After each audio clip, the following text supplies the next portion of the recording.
Domingo de nous accueillir dans sa librairie toulousaine charmante. Merci à Roland Goury d'être là pour venir nous présenter ce travail très important.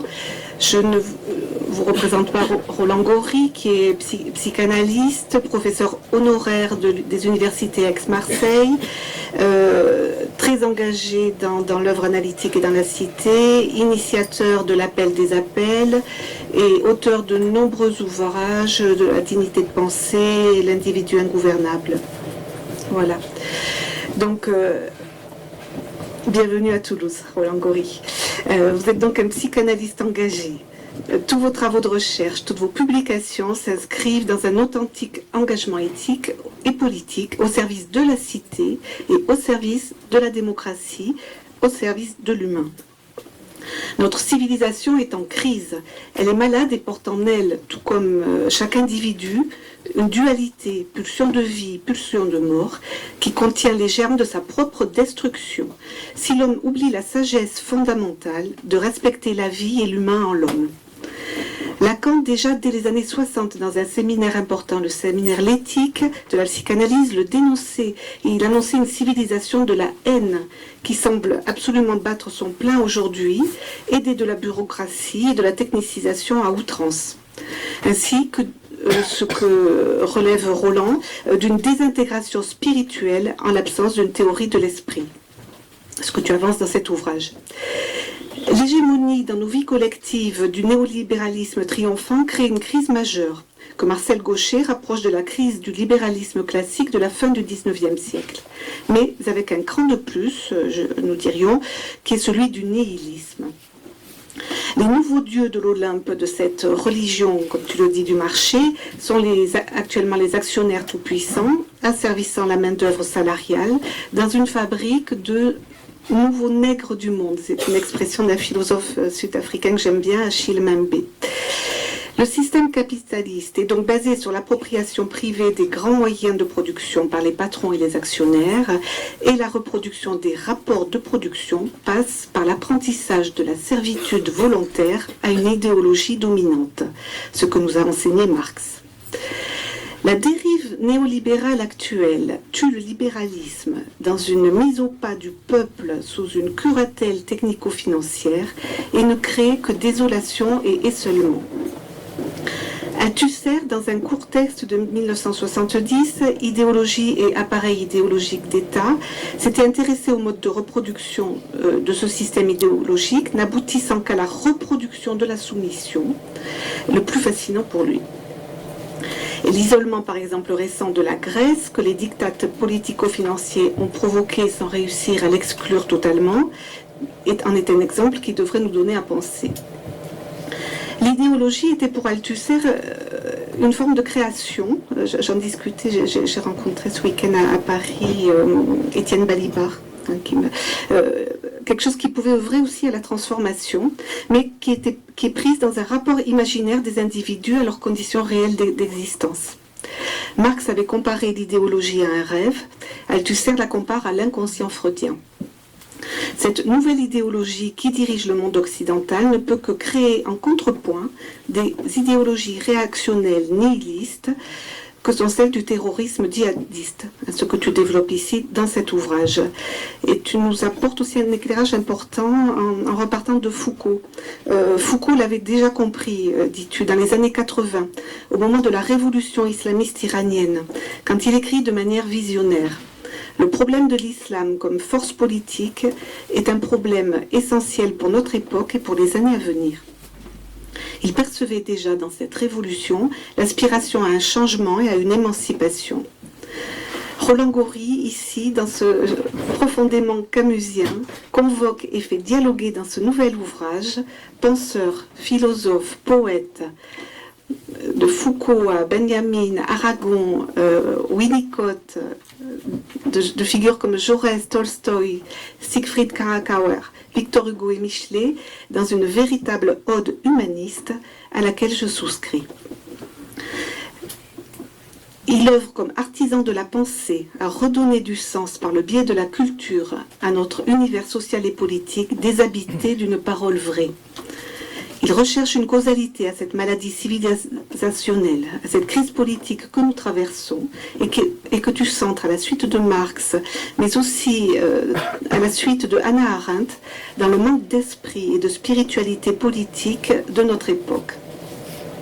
Tu débutes l'ouvrage par le pacte de sécurité avancé par François Hollande dans son discours du 16 novembre 2015, pacte de sécurité qui prendra le pas sur le pacte de stabilité, déniant, dis-tu, le pacte d'humanité auquel tu appelles.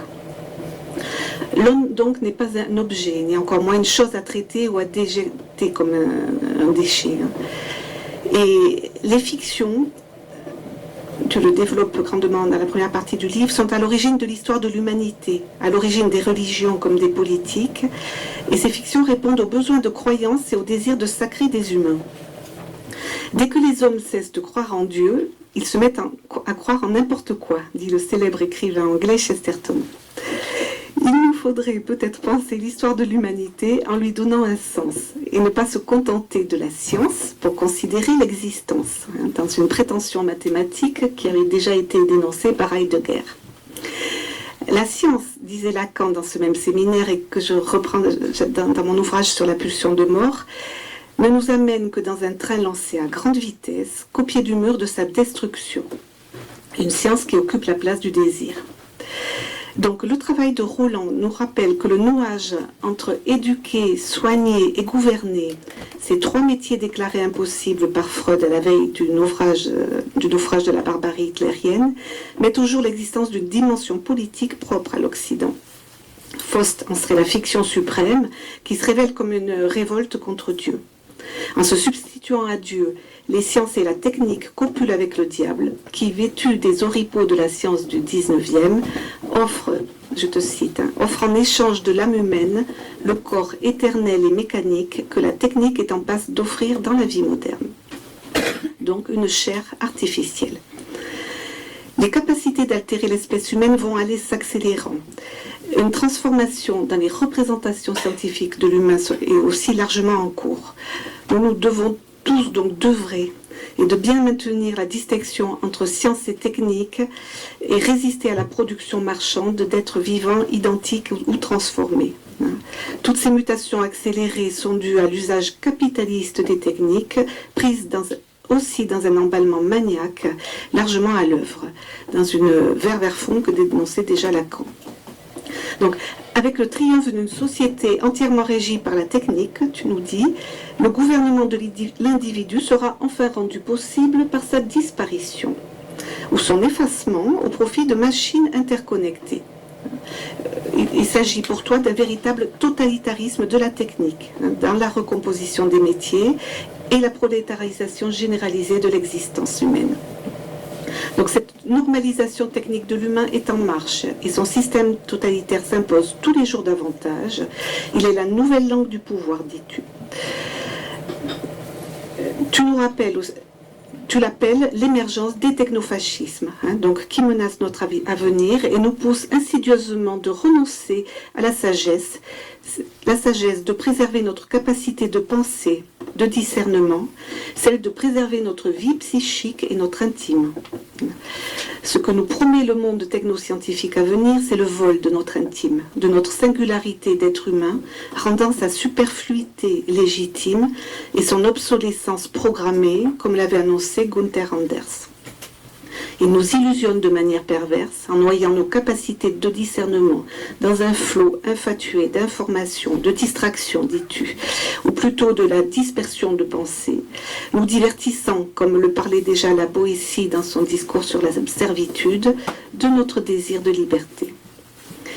Le XXe siècle a été marqué par trois particularités qu'ont représenté le destin des Juifs, le massacre de masse et l'errance des personnes déplacées. Le déracinement et la superfluité ont constitué la malédiction des masses modernes qu'Hannah Arendt avait tenté de comprendre.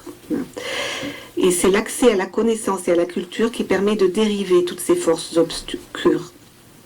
Le XXIe siècle sera-t-il celui de la désolation et de l'esseulement, de la dévastation de la subjectivité humaine et de l'intersubjectivité, ouvrant à cet hiver polaire promis par l'ère nucléaire depuis l'entrée de l'humanité dans un nouveau cycle instauré en 1945, celui de l'Anthropocène? Une question à poser. Voilà. C'est la déficience symbolique qui est grave, rappelait Lacan en 1955. Et la machine est quand même une création symbolique de l'homme.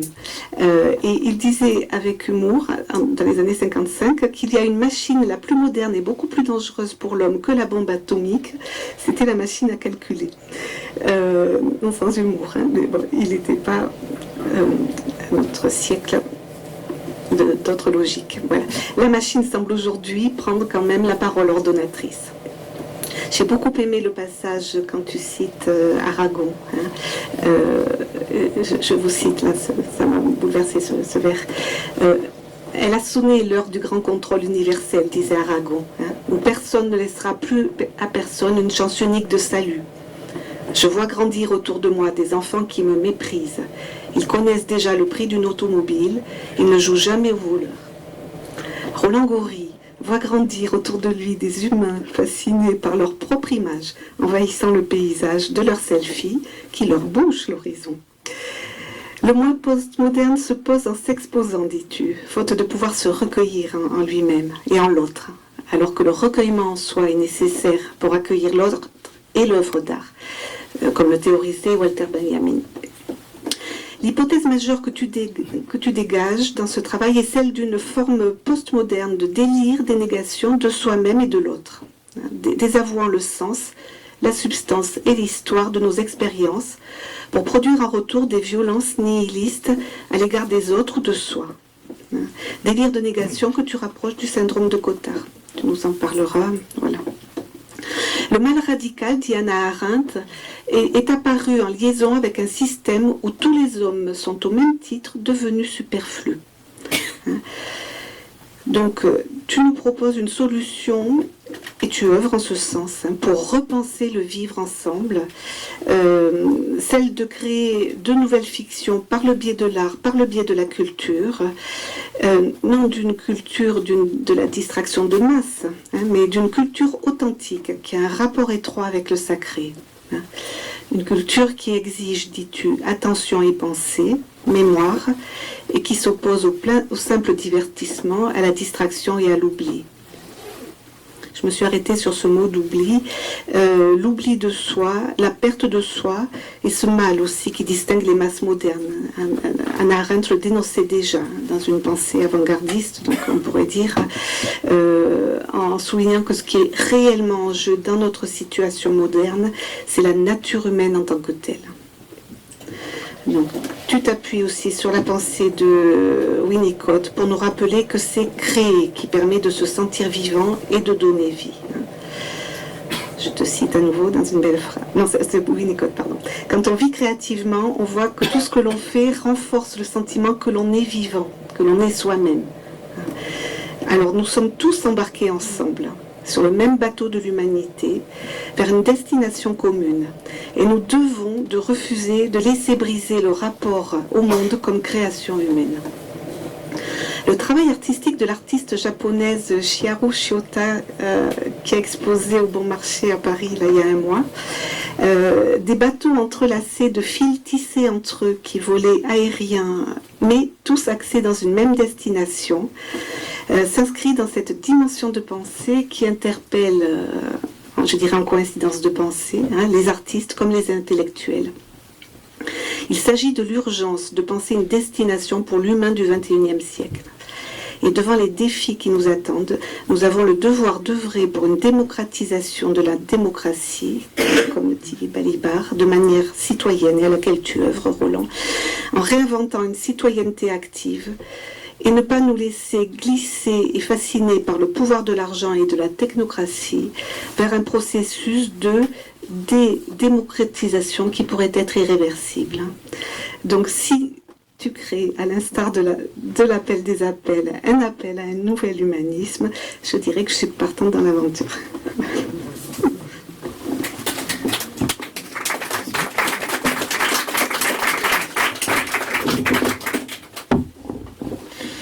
Eh bien, merci beaucoup.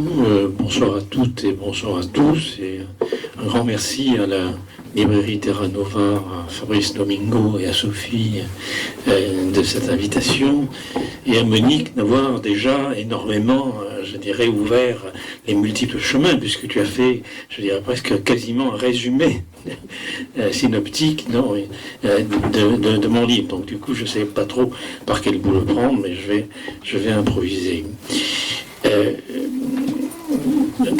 Peut-être commencer à vous dire, puisque je vais partir de la remarque de Fabrice, je devais venir ici parler de l'individu ingouvernable. Alors effectivement, l'individu ingouvernable partait un peu de l'hypothèse selon laquelle il y avait un certain nombre d'impasses dans le libéralisme que nous n'avions pas réglées ni au 19e, ni au 20e, mais certainement pas encore au 21e siècle. Ce que je veux dire par là, c'est qu'il y a dans le discours du libéralisme en tant que, on va dire, pour faire vite, philosophie ou éthique, il y a une promesse d'émancipation. Je veux dire que si on prend le discours des Lumières de Kant, 1784, qu'est-ce que les Lumières? C'est sortir de l'état de minorité dans lequel l'homme se place de sa propre faute. C'est ce que dit Kant. Et donc il l'invite, et l'audace de savoir, et l'audace de connaître, ne te fie qu'à ta propre raison critique et à ta loi morale, et donc sois autonome selon ta volonté. Ce discours qui est déjà en germe au XVIIe, qui donc s'épanouit à la fin du XVIIIe siècle, comme vous le savez, il est porteur d'un message d'espoir, puisqu'il s'agit de se soustraire à l'assujettissement des religions, du pouvoir féodal, royal, etc. Sauf que, je vais partir donc de l'individu ingouvernable, puisque ça fera un petit bout, ce qui était une promesse l'année dernière, sauf que si vous prenez la fin du XIXe siècle, vous vous apercevez que ces valeurs libérales, donc à la fois philosophiques et éthiques, sont totalement hypocrites, sont totalement fallacieuses et mensongères, puisque les gens, à la fin du XIXe siècle, c'est la deuxième révolution industrielle, c'est donc l'ère des masses. Ils sont assignés à des tâches extrêmement parcellarisées, extrêmement instrumentalisées, rationalisées, technicisées, c'est-à-dire qu'ils deviennent le prolongement de l'instrument. Et comme dit la philosophe Simone Weil, on se résigne à nourrir les hommes pour qu'ils servent les machines. C'est-à-dire que, si vous voulez, comment est-ce qu'on peut encore en appeler à l'autonomie de l'individu selon sa loi morale et sa raison, alors même que toutes les conditions sociales de production, effectivement, le transforment, si vous voulez, en pièces détachées de la machine. Souvenez-vous du film Les temps modernes de Charlot, vous voyez bien, il a des gestes, n'est-ce pas, qu'il apprend sur la chaîne de production, si vous voulez, et ce geste, c'est pas simplement un geste, c'est au sens de Pierre Bourdieu un habitus, c'est-à-dire une disposition à agir et à penser selon une certaine manière, et d'ailleurs, souvenez-vous, il sort dans la rue et il va visser les tétons des femmes comme ça, et puis finalement, il passe lui-même dans la machine, il en devient un rouage. Alors, je crois que là, nous avons, si vous voulez, plus que je ne saurais le développer pendant 3 heures, nous avons ce qu'il est né du travail aliéné dont parle Marx, effectivement. Donc, comment est-ce qu'on peut encore croire à un discours philosophique et éthique d'émancipation, alors que la réalité des faits met en évidence tous les jours qu'il y a une prolétarisation. Alors effectivement, comme tu l'as rappelé, un concept auquel je tiens beaucoup, c'est l'idée d'une prolétarisation généralisée de l'existence. Pourquoi? Je vais redire ce que je dis souvent, mais c'est un point très important. Le prolétaire, comme dit Marx, c'est pas simplement celui qui est dans la misère matérielle, c'est-à-dire celui qui se trouve, du fait de l'industrialisation et de l'urbanisation, qui se trouve appauvri et désaffilié quand même. Hein, il y perd, et c'est un point très important par rapport à ce qui se joue aujourd'hui, n'est-ce pas? Il y perd, le capitalisme lui promet une autre forme de reconnaissance que la reconnaissance familiale, villageoise, clanique, etc. Une reconnaissance par le travail. Alors qu'est-ce qu'il en est? Parce qu'effectivement, cette reconnaissance ne peut plus passer par le travail, du fait même que le travail manque, ou qu'il devient précaire, ou qu'il se fait dans des conditions de mépris et d'humiliation. Donc c'est un point qui est bien sûr très important. Donc si vous voulez, il est prolétaire aussi, parce que, dit Marx, et c'est le jeune Marx, c'est le Marx des manuscrits, Marx encore hegelien, si vous voulez, c'est l'hegelien de gauche, il est prolétaire en tant que son savoir-faire, son savoir-être, son savoir se trouve confisqué par la machine, et donc il est véritablement aliéné, puisqu'il n'est plus le lieu de la décision. Et Simone Weil encore dit tout se passe comme si le lieu de la décision passait de l'être de l'artisan vers le mode d'emploi de la machine qui prescrit à l'ouvrier des actes de plus en plus rationalisés, organisés, taylorisés, pour employer le mot qui convient. Point très important aussi, si je cite beaucoup, je vous donnerai une citation sur les citations tout à l'heure, n'est-ce pas, si j'y pense, mais comme le dit le philosophe des machines Simon Blon, ce n'est pas le travail à la chaîne qui produit la standardisation de la pensée, mais la standardisation de la pensée qui permet au travail à la chaîne d'émerger.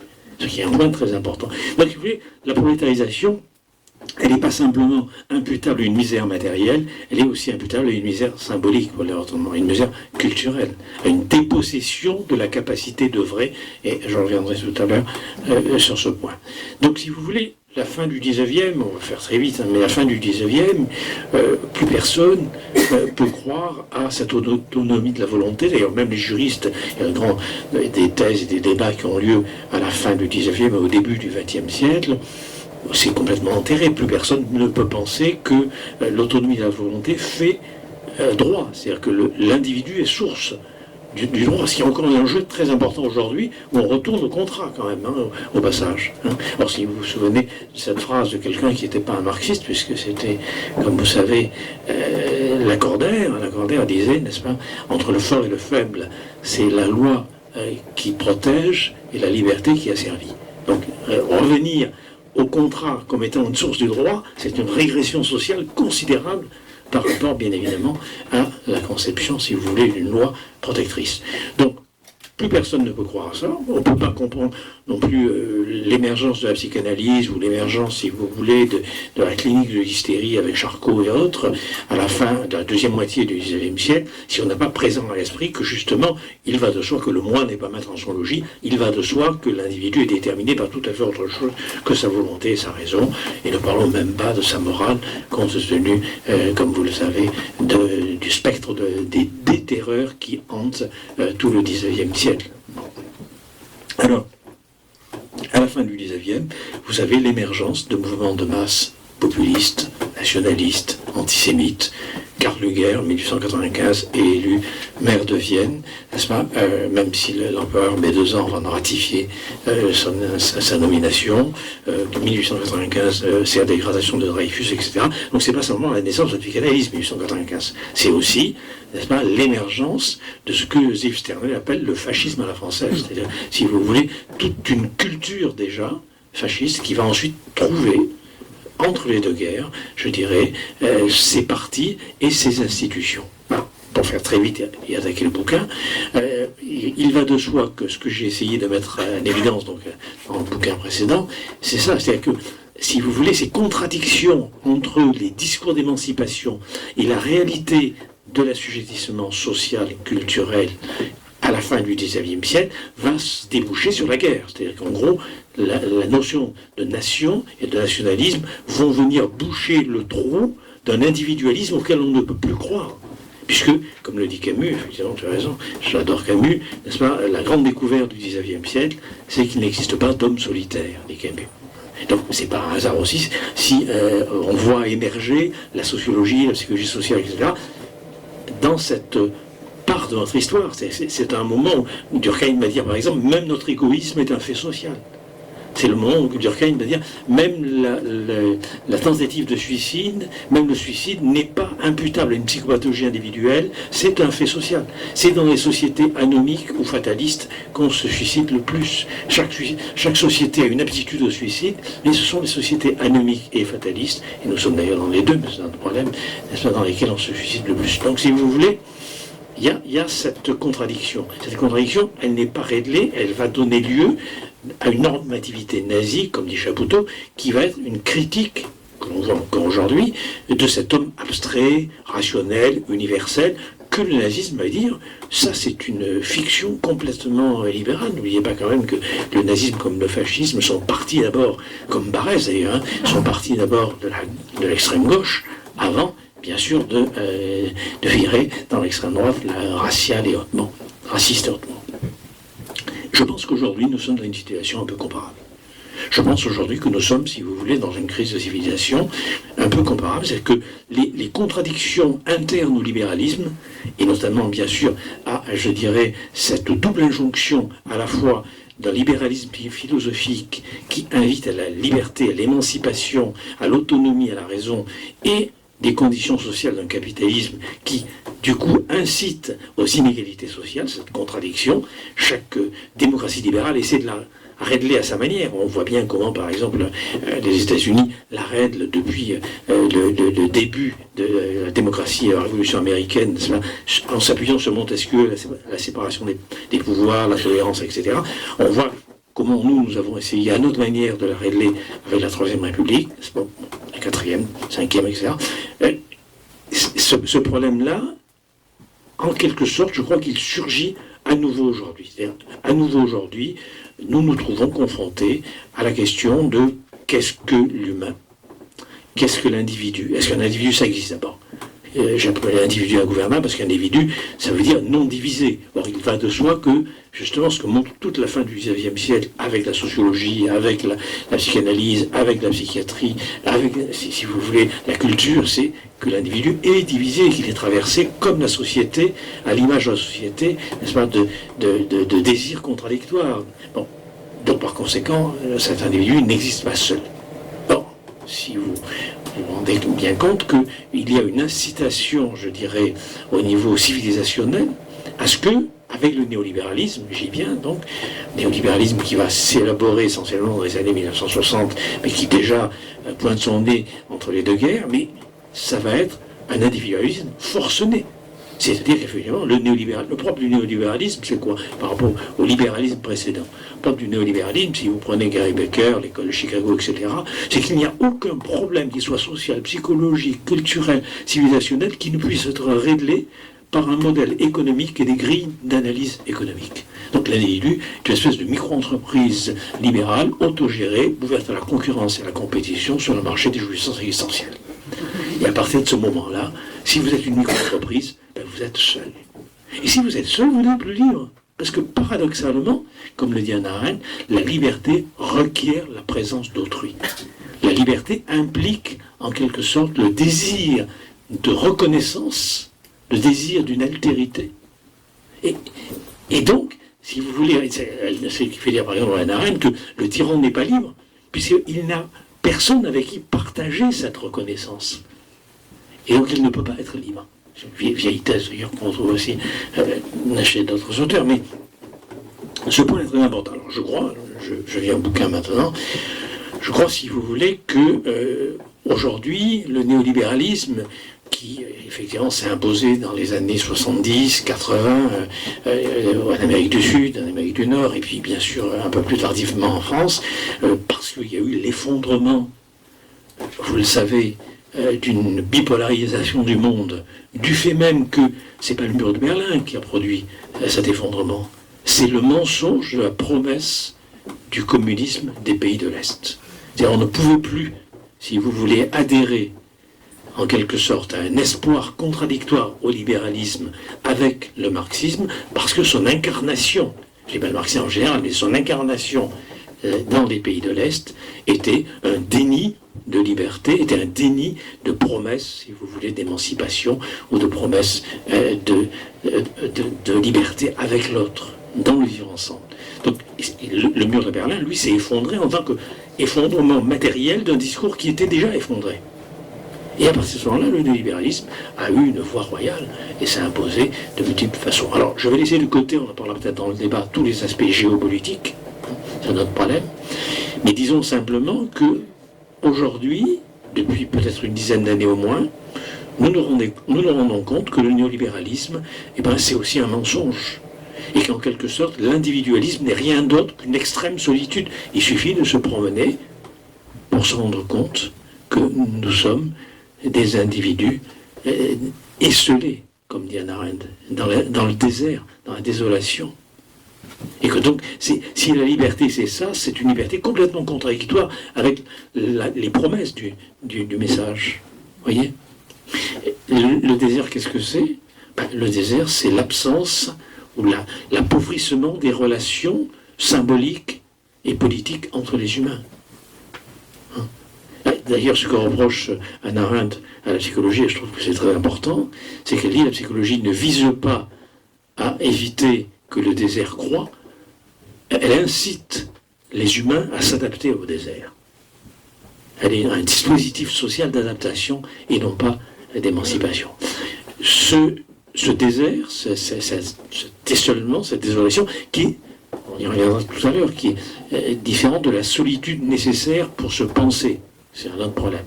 Cette désolation, cet isolement, finalement, elle livre les individus à n'importe quel appareil, en quelque sorte apte, désireux de les prendre en charge. C'est ce qui s'est déjà produit avec les partis totalitaires de masse du XXe. C'est à mon avis ce qui est en train de se produire aujourd'hui. Alors, j'y viens, parce qu'aujourd'hui, plus personne ne peut croire aux promesses de bonheur du néolibéralisme. Qui va penser que le progrès est infini, la croissance est infinie? Qui peut penser que le néolibéralisme permet une réduction des inégalités sociales? Qui peut même penser que le néolibéralisme nous garantit la dictature, puisque la Chine est à la fois un pays, n'est-ce pas, où règne la dictature et où règne aussi l'économie de marché la plus débridée. Même les pays d'Europe centrale se sont révélés en quelque sorte à se jeter amoureusement dans les bras des marchés. Donc, pour aller vite, en tant que utopie, en tant que fiction, je vais revenir sur ce mot, en tant que croyance, le néolibéralisme, il est mort. Alors bien sûr, il ne le sait pas, donc comme le personnage de dessin animé, il court, il a déjà franchi depuis longtemps la falaise, il court dans le vide, et il ne sait pas encore qu'il est dans le vide. Bon. Et puis il y a un problème majeur, c'est que effectivement, nous ne croyons plus au libéralisme, mais tous les dispositifs de l'évaluation, tous les dispositifs sociaux, politiques et autres, nous obligent à pratiquer selon les critères du néolibéralisme. Donc en gros, nous devenons pratiquants d'une religion du marché à laquelle nous ne croyons plus. Et là, il y a une crise. Alors, je reviens au bouquin, puisque j'ai commencé un tout petit peu quand même à m'ouvrir sur le bouquin. La religion du marché, c'est Pasolini, bien sûr, et puis c'est quelqu'un comme Keynes. Keynes disait, nous serions capables d'éteindre le soleil et les étoiles parce qu'ils ne nous rapportent pas de dividendes. Donc ça veut dire que nous serions prêts à vivre dans un monde d'obscurité et dans un monde glacial. Et effectivement, moi je suis pas technophobe, hein, j'adore la technique et sur les rapports à la science, nous avons là un membre prestigieux de l'Académie des sciences qui nous en parlera peut-être, mon ami Bruno Chaudray, et je suis pas sûr non plus qu'on doit se débarrasser comme ça du rapport entre technique et science. C'est pas ça, c'est à mon avis. C'est en quelque sorte l'encadrement du rapport technique-science à des fins de profit capitaliste. Et là, on voit bien effectivement comment le calibrage s'opère. Alors, l'autre phrase, c'est Gramsci, bien sûr. Tu as cité à plusieurs reprises la relation avec le marxisme. Gramsci qui dit, la crise, c'est, vous connaissez cette phrase, elle a été sans cesse répétée, la crise, c'est quand le vieux monde tarde à mourir et que le nouveau monde tarde à naître, dans ce clair-obscur, naissent les monstres. Et j'ai essayé un peu de rendre compte de ce qui émergeait aujourd'hui. Alors, avec Daesh, bien sûr, et Al-Qaïda, mais on pourrait dire avec l'élection de Trump, avec, si vous voulez, l'émergence à nouveau de mouvements racistes, nationalistes, populistes, enfin, on peut les appeler de différentes façons, ou post-fascistes, si vous préférez le concept de traverso, bien que je ne sois pas complètement convaincu, mais c'est un autre problème. Et donc, peut-être que ça veut dire tout simplement, et peut-être qu'il faut que nous puissions partir de là, ça veut peut-être simplement dire que nous n'avons pas pris la signification politique et anthropologique du terrorisme. Et je dirais que son côté tragiquement obscène, sa violence en quelque sorte déshumanisante, nous fait oublier que, comme le disait le grand historien Marc Bloch, citant un proverbe arabe d'ailleurs, les hommes ressemblent plus à leur époque qu'ils ne ressemblent à leur père. Donc ça veut dire, si vous voulez, que nous avons là des mouvements terribles qu'il faut combattre, il n'y a aucun problème, mais en même temps qui viennent signifier politiquement, anthropologiquement quelque chose, et qui, effectivement, du côté de cette obsolescence de l'homme, dont parlait déjà Gunther Anders, de cette superfluidité de l'homme, dont parlait aussi Hannah Arendt, ça veut dire quoi? Ben, on va le faire très vite, on va faire très simple, on va pas se casser la tête. Ça veut dire que dans un monde intelligent, dans une ville intelligente, dans une maison intelligente, les objets sont interconnectés entre eux et peuvent tout à fait se passer de l'humain. Ils peuvent tout à fait se passer de l'humain. Donc si vous voulez vivre dans ce monde parfaitement fonctionnel, parfaitement instrumental, c'était un des rêves de Le Corbusier. J'en parle justement dans l'individu ingouvernable, je crois bien, je suis pas sûr, mais le Corbusier, n'est-ce pas, son idée c'était de tout rendre fonctionnel.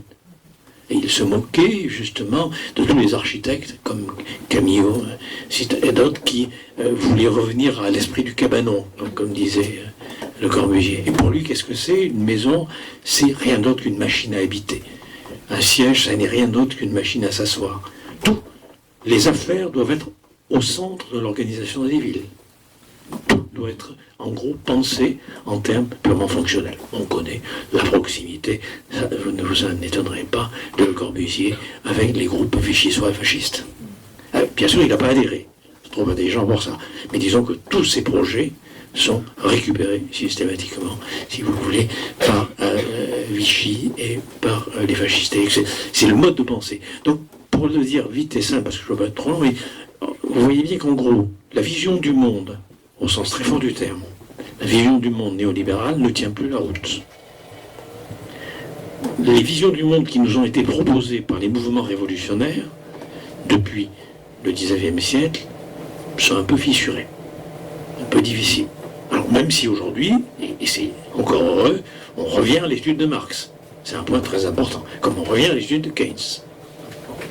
C'est un point aussi très important.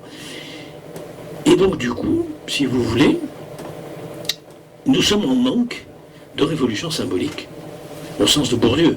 C'est-à-dire, c'est quoi la révolution symbolique?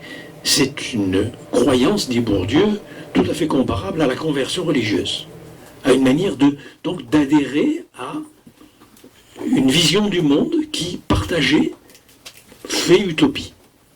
L'utopie, comme disait Victor Hugo, n'est-ce pas, l'utopie d'aujourd'hui sont les vérités de demain. Donc, nous avons besoin de rêver ensemble.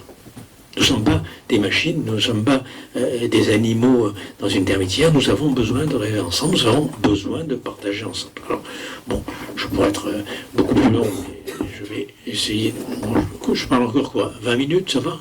Bon, alors je parle encore 20 minutes. Donc, si vous voulez, en gros, quelles sont les choses les plus inutiles? Allez. L'art, l'amour, l'amitié, on peut même ajouter la psychanalyse. Hein. Et ce sont des choses essentielles. Ce sont des choses essentielles. Si vous voulez, c'est ce qui vient signer en quelque sorte l'espèce, qui n'est pas sans rapport d'ailleurs avec l'état de vulnérabilité spécifique du petit homme qui à la naissance n'est pas appareillé pour survivre, qui a une très longue enfance. Et au cours de cette très longue enfance, n'est-ce pas, le petit homme, il va en quelque sorte être formé non pas par ses instincts, mais formé par la culture. La nature de l'homme, c'est sa culture, comme dit Lévi-Strauss. Alors ça va lui foutre d'ailleurs des névroses, hein, parce que du coup, rester longtemps avec les autres et dépendre des autres, ça va pas l'arranger. Mais en même temps, si vous voulez, c'est aussi cela qui va permettre, en quelque sorte, l'art, la culture, la politique, l'amour, l'amitié, etc. Donc je crois que c'est un point qui est très très important. Et c'est un point qui est très important parce qu'en même temps, il conditionne la possibilité de penser. C'est-à-dire que la possibilité de penser, elle provient en quelque sorte de cette division que je fais déjà en moi-même, constitutive d'un dialogue qui est la pensée. Et c'est justement cette division, je ne vais pas reprendre Aristote, hein, mais c'est cette division où, en quelque sorte, il y a un autre en moi avec lequel je parle, qui est ma pensée, et qui fait la politique, parce que du coup, je peux trouver en un autre celui qui va corporifier, incarner l'autre en moi. Donc vous voyez, c'est un peu ce qui me paraît attester d'une espèce de consubstantialité, passez-moi le terme, mais entre psychanalyse quelque part et politique, entre pensée, ou du moins entre pensée et politique. C'est bien parce que je suis deux à un que je peux, dans le rapport à l'autre, l'inclure, voyez, dans la relation que j'ai avec lui.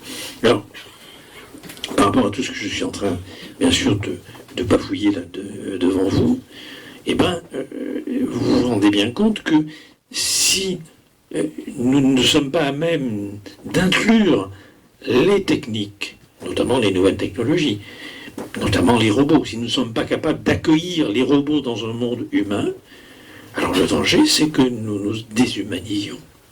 C'est-à-dire qu'il ne s'agit pas de proscrire les robots sociaux.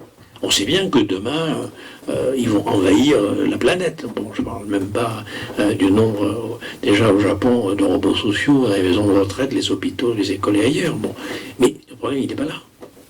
On va casser les robots sociaux comme on a cassé les machines, pour aller vite. Il s'agit en quelque sorte de les inclure dans notre monde humain, de les humaniser. Et non pas de nous identifier à eux.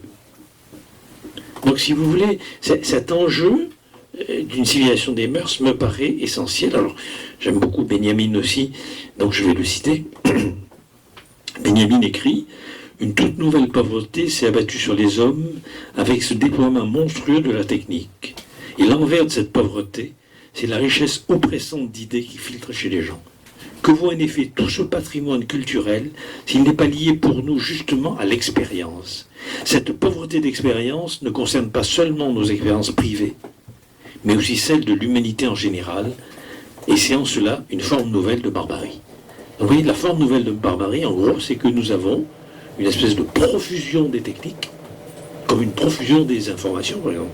Nous souffrons d'infobésité, et nous n'avons pas la possibilité de nous les approprier.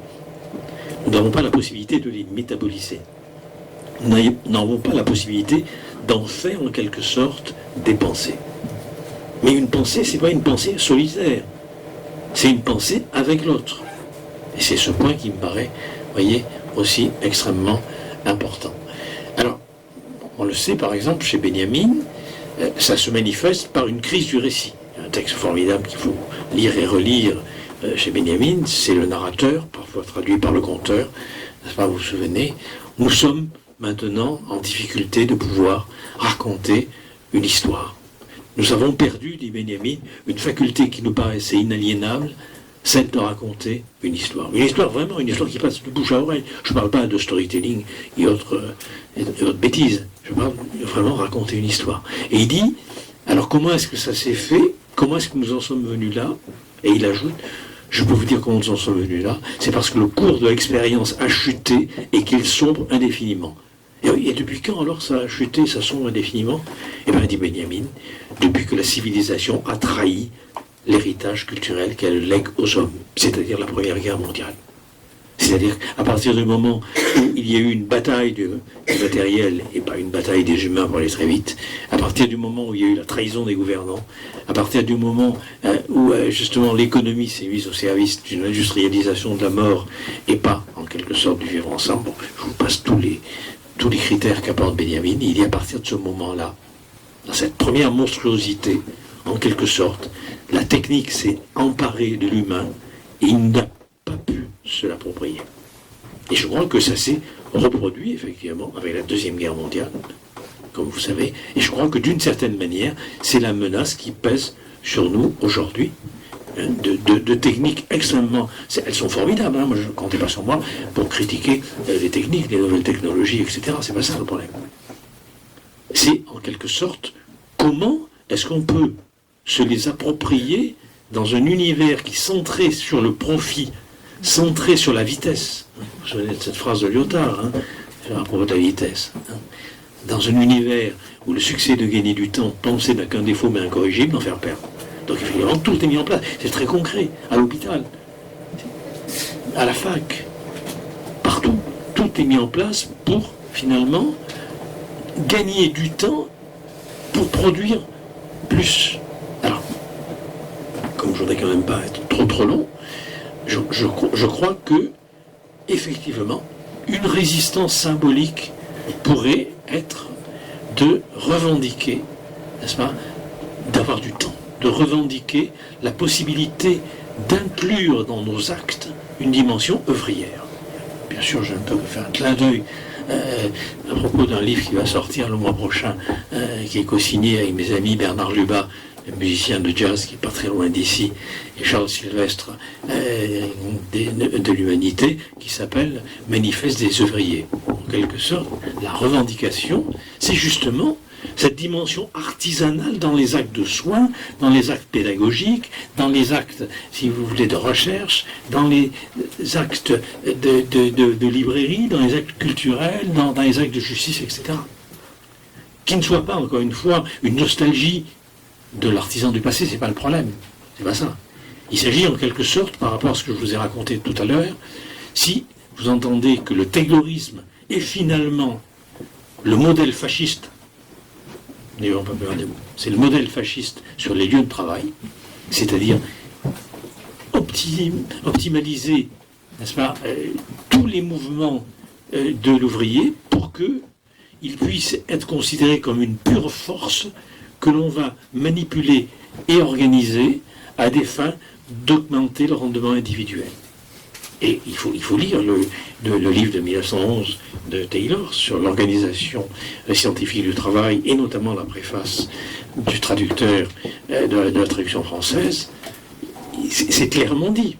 Il s'agit de considérer l'ouvrier simplement comme ayant à accomplir une séquence de mouvements qui ont été décidés par d'autres que lui.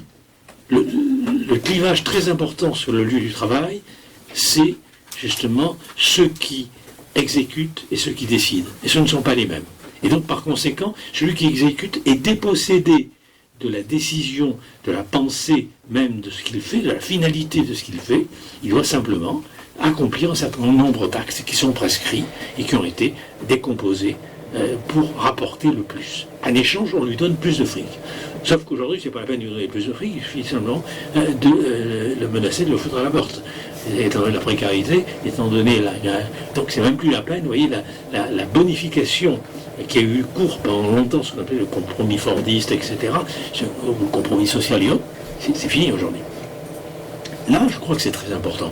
Si vous lisez d'ailleurs Taylor, vous apercevez qu'il s'agit d'empêcher, d'éradiquer la flânerie naturelle de l'ouvrier. Sa paresse naturelle. Donc on veut vous interdire de flâner. Alors, ne me dites pas, bien évidemment, je reviens à l'histoire de la prolétarisation, ne me dites pas que c'est que ce qui se produit sur les chaînes industrielles, c'est aujourd'hui ce qui se produit partout. C'est la prolétarisation aujourd'hui, n'est-ce pas? C'est pas simplement l'ouvrier spécialisé. La prolétarisation, c'est bien sûr dans le domaine du soin, de la justice, de la recherche, de l'action culturelle, de l'information, etc. C'est-à-dire que partout, en quelque sorte, n'est-ce pas, les règles de bonne pratique, les protocoles d'évaluation, les dispositifs, etc., mettent en place, je dirais, des dispositifs de soumission sociale, de servitude volontaire, où il s'agit, en quelque sorte, d'accomplir les actes nécessaires à répondre aux prescriptions des scores. C'est même pas les situations réelles, concrètes. C'est pas vraiment optimalisé pour rendre plus service ou produire mieux. C'est simplement répondre à ce qui a été prescrit.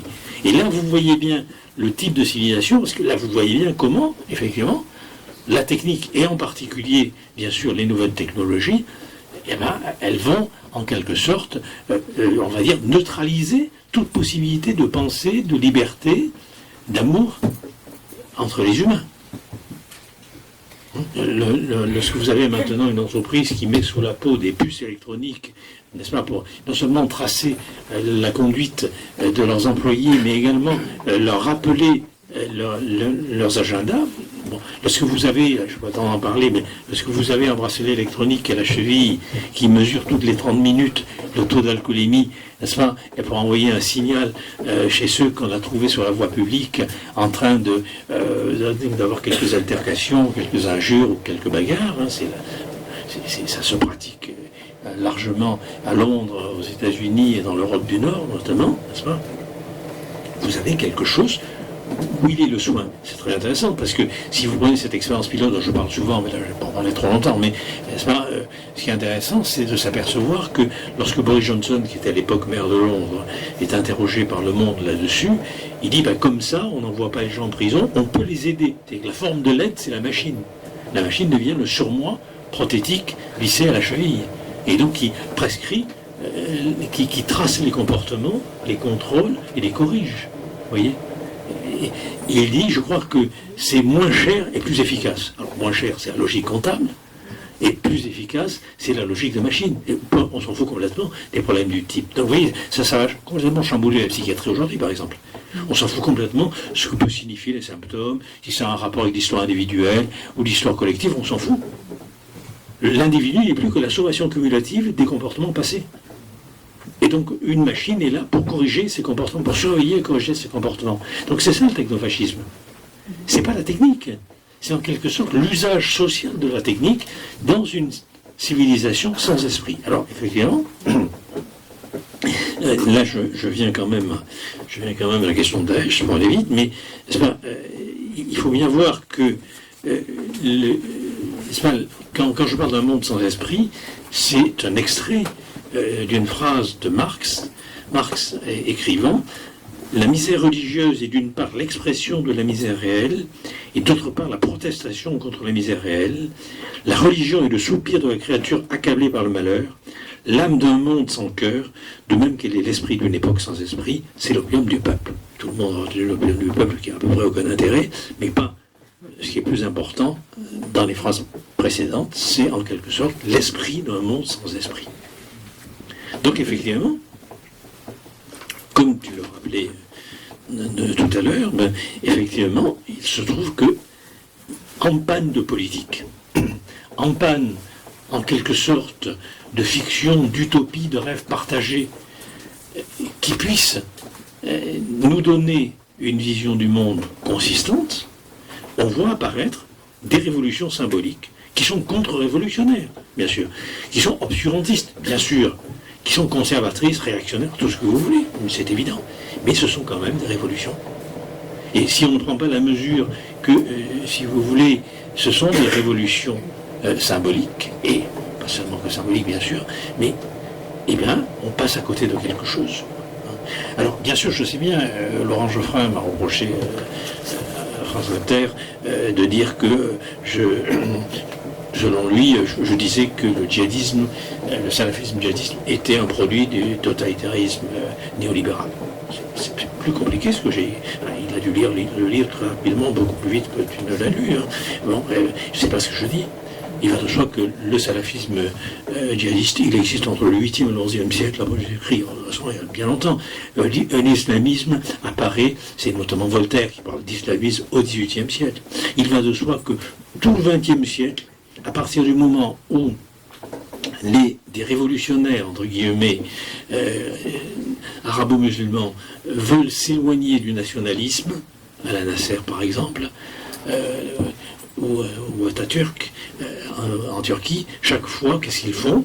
Ils disent la nation, c'est un produit importé de l'Occident, ils ne tiennent pas compte de la nation, à ce moment-là, ils trouvent un autre point de repère, c'est la religion, et la religion salafiste intégriste, c'est-à-dire faire comme si nous pouvions revenir au moment où le Coran, en quelque sorte, a été porté, c'est-à-dire salaf, ça veut dire les ancêtres. Donc il s'agit de vivre comme du temps des ancêtres. Bon. Bien sûr que c'est une folie, tout ce que vous voulez, c'est pas le problème. Mais ça va devenir un carburant révolutionnaire dans un monde sans esprit, c'est ça le problème. C'est-à-dire qu'en gros, si vous voulez, c'est pas la drogue qui est nouvelle. C'est les conditions qui font que cette drogue trouve des acheteurs sur le marché. Et c'est ce qui vous explique que 50% des gens qui partent en Syrie sont des Européens convertis. Ce qui vous explique, si vous voulez, qu'à contrario de tout ce qu'on peut dire, n'est-ce pas, nombre de jeunes Européens convertis sont issus des classes moyennes et ont un niveau intellectuel, culturel, de diplôme plutôt supérieur par rapport à leur classe d'âge. C'est-à-dire, en gros, Si vous voulez, c'est là où je pense qu'on ne peut pas simplement, c'est un peu le sens de ce que j'ai commencé à dire, que tu as rappelé au début du chapitre, on ne peut pas se contenter de mesures sécuritaires, que les mesures sécuritaires, ce sont des mesures techniques. Même la procédure est une mesure technique, immatérielle, mais elle fait partie de l'esprit technicien de nos sociétés, qui essaie de régler tout problème social, humain, anthropologique par une solution technique. Ça donne la Première Guerre mondiale. Ça donne problème. Vous voyez, donc, en quelque sorte, les réflexions, les analyses que j'essaie de proposer sont là. Alors, comment créer cet humanisme? Puisqu'en gros, effectivement, de manière à laisser un peu de temps quand même pour le débat, donc, n'est-ce pas, 5 minutes, ça va? Donc, si vous voulez, comment faire? Parce qu'on a d'un côté un totalitarisme néolibéral qui s'appuie sur quoi? Sur le droit, sur la procédure, sur, si vous voulez, les techniques algorithmiques et autres. Bon, en gros, on voit bien ce que ça donne, puisqu'on vit dedans. Donc aujourd'hui, on voit bien comment notre vie est pilotée par les algorithmes, pour aller vite. Et comment, c'est pas dans le sens de nous épanouir, c'est pas dans le sens du bonheur. On peut l'utiliser comme ça. Les printemps arabes s'en sont servis, et on peut encore, dans les réseaux sociaux, bien heureusement, utiliser cette technique-là pour essayer de communiquer ensemble. Mais on voit bien comment cette puissance de la technique, de ce monde intelligent, pour aller très vite, n'est-ce pas, pourrait ne pas rendre l'humain indispensable et sa pensée essentielle. C'est ça que je veux dire tout simplement. En face, vous avez l'émergence de mouvements qui sont, il faut bien le voir aussi, qui sont des mouvements qui essaient de figer le temps à l'origine. Bon, là, je sais qu'on n'a pas le temps d'en parler, donc je ne vais pas en parler trop longuement, mais entre la modernité qui est du côté du contingent, du transitoire, du fugitif, qui fait qu'en gros, nous vivons des instants successifs dans une discordance des temps qui fait que notre présent est en rupture avec la tradition, on est vite, et comme le disait déjà de Tocqueville, n'est-ce pas, lorsque le passé n'éclaire plus, l'avenir, l'esprit erre dans les ténèbres. Donc c'est ça le défi de la modernité. C'est Baudelaire le premier qui définit la modernité comme ça, c'est dans ce rapport au temps, à la temporalité. Donc nous, on est en quelque sorte pris dans quelque chose du temps qui est du côté de la mode, et être à la mode, comme disait Barthes, c'est toujours être en retard, donc on est de ce côté-là. Et de l'autre côté, il y a la glaciation à l'origine, qui est tout à fait délirante, bien sûr. Mais nous aussi, c'est délirant. Parce que quelque part, comme tu l'as rappelé tout à l'heure, quelque part, il y a cette dénégation de la condition mortelle de l'être humain. Donc, d'un côté, il y a ce que Camus appelait la terreur rationnelle, celle des techniques, de la finance, etc., de la manière dont on vit. Et de l'autre côté, il y a cette soumission absolue à, encore une fois, une religion dans sa version la plus, je dirais, sanglante, intégriste, etc. Alors, sans vouloir trop encore détailler, si vous voulez, peut-être d'abord une citation d'Hannah Arendt qui, encore, en dira beaucoup mieux que je ne saurais le faire, ce qu'il en est justement de ce que j'appelle ce théofascisme. Elle l'écrit, elle, à propos du nazisme et des totalitarismes du XXe. Elle écrit « Ce qui était si séduisant, c'est que le terrorisme était devenu une sorte de philosophie exprimant la frustration, le ressentiment et la haine aveugle, une sorte d'expressionnisme qui avait les bons pour langage, qui observait avec délice la publicité donnée à ses actions d'éclat et qui était prêt à payer de sa propre vie pour faire reconnaître son existence par la société normale. » Alors, on peut presque reprendre chaque mot, ce qui était si séduisant. Donc ça nous interroge sur qu'est-ce qui séduit, qu'est-ce qui fait de cette idéologie obscurantiste, réactionnaire, n'est-ce pas, un carburant révolutionnaire. Ce qui était si séduisant. Le ressort de la séduction, c'est quoi? C'est une sorte de philosophie. Donc on revient à la question de la vision du monde, exprimant la frustration, le ressentiment et la haine aveugle. Ça, c'est comme ça que Hitler, Mussolini et d'autres ont joué. C'est par une espèce de rhapsodie, si vous voulez, de toutes les humiliations sociales, les frustrations sociales, la haine, etc. Aujourd'hui, nous avons quelque chose de cet ordre-là. Quelque chose du côté de l'antisystème, de l'anti-bourgeois, de l'anti-libéral, de l'anti-anti, et finalement de l'anti-humaniste aussi. Et qui observait avec délice, alors qu'il y avait les bons pour l'engagement, c'est clair, qui observe avec délice la publicité donnée ces élections d'État pour exister. Et là, c'est très important. C'est-à-dire que finalement, pour se faire reconnaître comme sujet humain, on est prêt à détruire sa vie. Ce qui est, on n'a pas le temps d'en parler, ce qui est notamment une des motivations possibles des suicides. Moyen extrême d'attendre une reconnaissance, quitte à sacrifier le sujet, en quelque sorte, qui demande cette reconnaissance. Alors, très vite, mais la réponse, elle est relativement claire, c'est-à-dire que l'hégémonie culturelle néolibérale dans laquelle nous sommes, on peut parler comme Gramsci, qui produit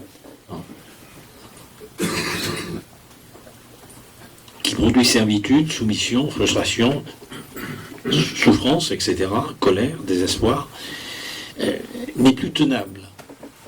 Donc en face, vous avez ceux qui rêvent de revenir en arrière. Souvenez-vous de la campagne de Trump, c'est l'Amérique grandiose comme avant.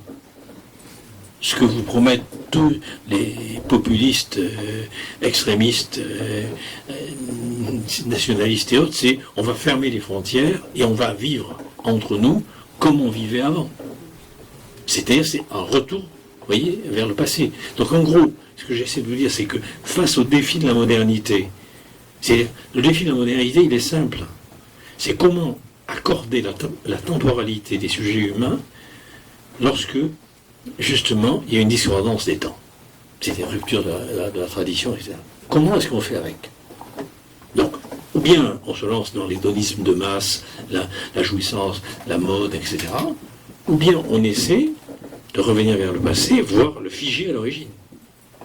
Alors, je crois que, si vous voulez, du côté de ce défi, mais pour essayer de conclure sur l'humanisme, justement, c'est quoi? C'est peut-être du côté de l'art, du côté de l'œuvre, c'est du côté, si vous voulez, de la culture, c'est du côté, bien sûr, de ce qui va nourrir le sujet humain, ce qui est sa tendresse mentale et affective. Alors, à condition, bien sûr, là aussi, je ne vais pas passer une heure là-dessus, mais j'en parle longuement dans le bouquin, à condition de réhabiliter la fonction sociale de l'art. La fonction sociale de l'art, si vous voulez, ça veut dire, et je parle notamment de Tolstoï dans le livre, c'est en quelque sorte, Tolstoï dit, quelque chose s'est produit qui fait que l'art, qui était de nature religieuse, n'oubliez pas que religieuse, ça veut dire qui relie, donc ce qui faisait lien entre les individus, s'est perdu, et que l'amour du beau pour le beau a fait perdre en quelque sorte cette vocation sacrée de l'art. Et du coup, dit Tolstoï, l'art n'a plus été quelque chose qui s'adressait au peuple, c'est quelque chose qui a été consommé par les élites. Alors, bien sûr, Tolstoï, vous le savez, il va virer du côté du catholicisme, enfin, du christianisme, etc. Bon, c'est pas mon truc, mais par contre, ce qui est intéressant dans son analyse, c'est ça, c'est qu'il dit, en gros, il y a un moment où l'art est devenu simplement, on dirait, à notre époque, des objets de consommation pour l'élite, et a perdu, en quelque sorte, sa fonction sociale et sacrée. Alors, effectivement, je poursuis avec Benjamin, parce que pour Benjamin, justement, l'art, si vous voulez, est toujours étendu entre deux pôles. Un pôle cultuel, c'est-à-dire un pôle d'efficience symbolique, presque d'efficience magique. C'est-à-dire que nos ancêtres qui, dans les grottes préhistoriques, dessinaient des animaux avec cette idée d'une puissance de la magie, et pour que la chasse soit meilleure. Il y avait donc véritablement une croyance il y avait véritablement, si vous voulez, une puissance symbolique dans le geste même de dessiner. Et puis, dit Benjamin, il y a un autre pôle qui est l'exposition. C'est-à-dire qu'on peut admirer, on peut voir, etc. Et là, se balade toujours entre ces deux pôles. Aujourd'hui, dans notre société, nous sommes du côté, effectivement, de la distraction, du divertissement, c'est-à-dire du côté des industries culturelles qui vendent les œuvres exposées et qui n'incitent pas au recueillement. Alors, le mot allemand qui est employé, je suis incapable de le retrouver, mais le mot allemand employé par Benjamin est très fort, parce que recueillement en allemand, ça veut dire rassembler. C'est face à ce qui constitue en quelque sorte la dissémination du sujet humain dans ces événements de vie, l'art a cette possibilité, cette vocation de rassemblement, de le rassembler. Alors, là, j'ai pas le temps, on en parlera sûrement dans le débat, il faut reprendre les très belles thèses de Benjamin sur l'histoire, et notamment le commentaire qu'il fait de l'ange de l'histoire, qui est cette aquarelle de Klee, qui est absolument extraordinaire. Bon, ça, on en parlera peut-être dans le débat, sinon ça va être trop long. Alors, pour finir, bien sûr, comme je l'ai dit plusieurs fois quand j'ai été interrogé là-dessus, par les journalistes, j'ai jamais dit que c'était les tableaux du Caravage qui allaient nous protéger des balles de Kalachnikov. Je suis pas très angélique, hein, Bruno le sait. Hein, donc c'est pas ça. Ça veut dire simplement que on peut pas simplement traiter les symptômes des terrorismes, parce qu'il n'y en a pas qu'un à mon avis, des nihilismes. Il faut aussi voir, en quelque sorte, dans quoi ils s'enracinent. Et le terme radicalisation, d'ailleurs, est intéressant, parce que être radical, disait Marx, c'est prendre les choses à la racine. Donc, en gros, dans quoi s'enracine ce à quoi nous assistons aujourd'hui. Vous voyez ? Et là, je crois que c'est une révision complète dans nos manières de vivre. Et là, ça veut dire que nous devons peut-être mettre au centre, justement, du social, ces choses tout à fait inutiles et pourtant essentielles, que sont l'amitié. D'ailleurs, la Boétie, quand il dit qu'est-ce qui peut faire objection à la servitude volontaire, il a un seul mot, c'est l'amitié. L'amitié qui est l'autre nom de l'amour, comme le savent les psychanalystes. C'est l'amitié, c'est l'amour, c'est l'art, c'est la politique. Ces choses qui paraissent totalement inutiles, puisque, à la limite, les logiciels pourront demain mieux nous gouverner que les administrateurs politiques que nous avons. C'est une évidence. Mais à ce moment-là, on sera plus dans l'humanité. Peut-être qu'on y viendra. C'est très important parce que actuellement, vous imaginez bien, n'est-ce pas, les enjeux majeurs là-dessus. Alors, pour terminer, je suis en train de perdre ma voix. Pour terminer, si vous voulez, il faut penser à la chose suivante, c'est que l'art n'est pas, c'est une illusion très grave qui nous coûte très cher, l'art n'est pas limité aux objets et aux œuvres. En 1983, lorsque Foucault est interpellé par, je cite beaucoup Foucault aussi, par les étudiants de Berkeley, il dit: ce qui m'a toujours étonné, c'est qu'on puisse considérer que l'art est lié à des objets, comme si une vie ne pouvait pas être en elle-même une œuvre d'art. Je crois que l'idée du manifeste des ouvriers, avec Luba et Sylvestre, c'est aussi un peu ça. C'est-à-dire, c'est en gros penser le monde d'une manière artistique. Et Hannah Arendt a fait un très beau texte sur Benjamin, où il dit qu'il avait ce don très rare de pouvoir penser poétiquement le monde. Si vous voulez, c'est un peu ce à quoi je vous invite. Voilà. Merci.